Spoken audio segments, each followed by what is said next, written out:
السلام عليكم ورحمة الله وبركاته. اللهم صل وسلم وبارك على سيدنا محمد وعلى أهله وصحبه أجمعين. ازيكم يا حبايب قلبي؟ عاملين ايه؟ يا رب تكونوا بألف خير. النهاردة بإذن الله هعمل معاكم صينية بطاطس بالفراخ، أتمنى انها تعجبكم. قبل ما أبدأ الفيديو يا حبايبي، اللي يعجبوا الفيديو ما ينسانيش باشتراك ولايك وكومنت يسعدني، واللي أول مرة يشوف قناتي فضلا ليس أمرا يعمل لي اشتراك. اول حاجة معانا كده يا حبايب قلبي، معانا نص كيلو بطاطس. هنجيب البطاطس يا جماعة ونقشرها. طبعا يا حبايبي صينية البطاطس دي احنا عملناها على القناة قبل كده، عملناها كنا في مرحلة الشتاء، وعملناها بالطريقة المتسبكة، اللي هي بقى ايه، ريحتها بتبقى طالعة ومفحفحة. بس النهاردة هنعملها ني في ني. ليه هنعملها ني في ني؟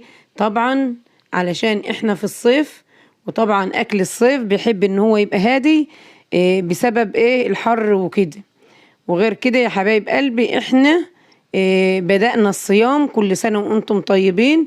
ربنا يعود عليكم الايام الكريمة المفترجة بالخير واليمن والبركات. اول شهر ذي الحجة يا جماعة، كل سنة وانتم طيبين.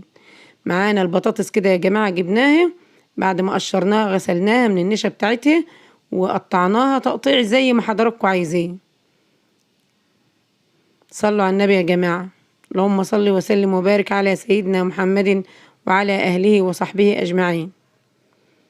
طبعا في الأيام المفترجة دي يا جماعة بندعي ربنا كتير إن ربنا يجعلنا من المعتوقين من النار. اللهم آمين يا رب العالمين، بفضل الأيام الكريمة المفترجة.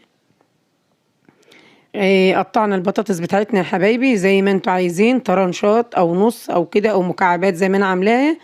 قطعناها زي ما احنا عايزين، غسلناها من مرة واتنين من نسبة النشا اللي فيه. وطبعا جانا لمرحلة ان احنا هنطبخ. احنا هنعملها النهاردة يا جماعة ني في ني. ني في ني يعني ايه؟ يعني بنحط جميع المكونات بتاعتها على بعضها مرة واحدة، وبعدين بنقيد عليها البوتاجاز.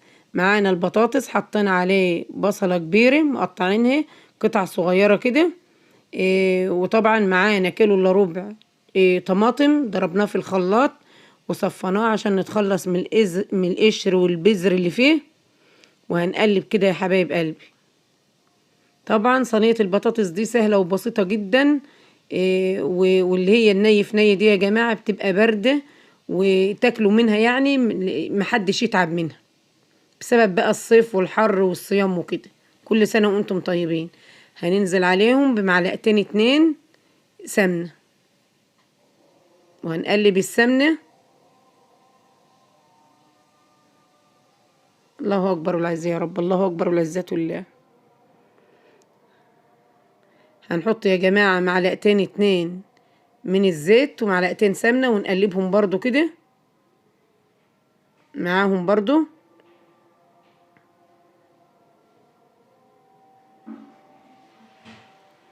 معانا حبايب قلب التوابل، معانا فلفل وكمون، كزبرة ناعمة، قرفة، جنزبيل، توم باودر.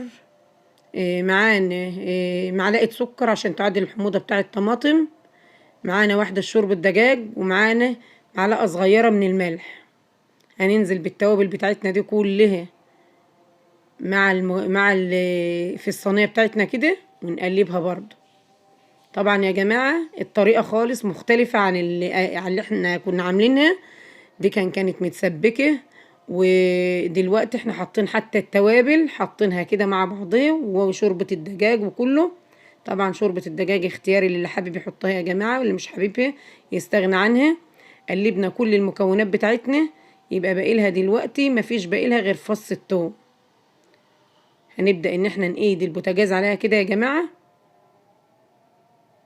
ما اقولكوش يا جماعة كانت باردة وكانت جميلة. طبعا انا بسجلها بعد ما فطرنا. اهي بدأت تغلي يا حبايبي معانا. هي خدنا قيمة 3 فصوص توم بالعدد مهروسين، حطيناهم على الصينية كده وقلبناها. اذكروا الله يا جماعة، لا اله الا الله سيدنا ونبينا محمد رسول الله. اللهم صل وسلم وزد وبارك عليك يا حبيبي يا رسول الله. هنجيب الوك بتاعنا كده يا جماعة، حطينا فيه كمية زيت مش كتير عشان نشوح الفراخ بتاعتنا. هننزل يا جماعة بالفراخ بتاعتنا كده في الوك، ونحط عليها شوية فلفل اسمر، ونبدأ نشوح فيه. طبعا خطوة التشويح ديت بتمنع الزفارة بتاعة الفراخ، مع اننا غسلينها غسيل جيد ونقعينها في محلول نقع وشطفينها جامد قبل ما نستعملها. نبدأ نقلب فيها كده يا حبايبي من اليمادي لليمادي كده عشان تتشوح من اليمتين الاتنين.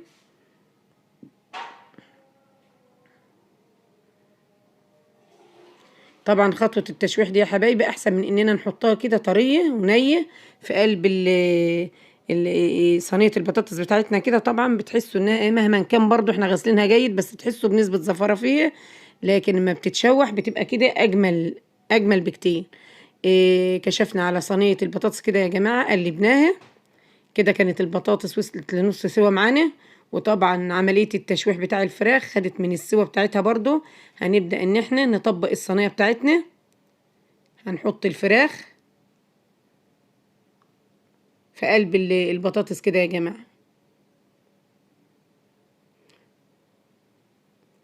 صلوا على النبي يا جماعة. اللهم صل وسلم وزد وبارك عليك يا حبيبي يا رسول الله. واذكروا الله واكثروا من ذكر الله في الايام المفترجة دي يا جماعة، وندعي ربنا كتير ان ربنا يعتق رقبتنا من النار، وجعلنا من اللي يكون ربنا راضي عنهم. اللهم امين يا رب العالمين. اهو يا حبايب قلبي جينا دلوقتي حطينا الفراخ كده في البطاطس، واديناها شويه على البوتاجاز، وبعدين جبناها في الفرن طبعا عشان تكمل سواها في الفرن وتاخد وش. بتغلي معانا يا حبايب قلبي اهي. وفي الوقت ده كانت استوت معانا وكانت خدت وش كده يا جماعه. اتمنى ان طريقتي النهارده تعجبكم. ده الشكل النهائي لصينيه البطاطس بالفراخ بتاعتنا.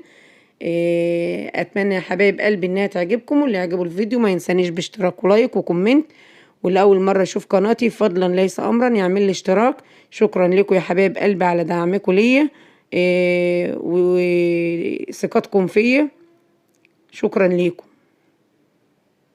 اهو يا حبايب قلبي الصينيه استوت معانا وحاجه كده جميله، وكانت ريحتها روعه يا جماعه، وكانت منها ني في نيه كده، كانت بارده وكانت جميله جدا.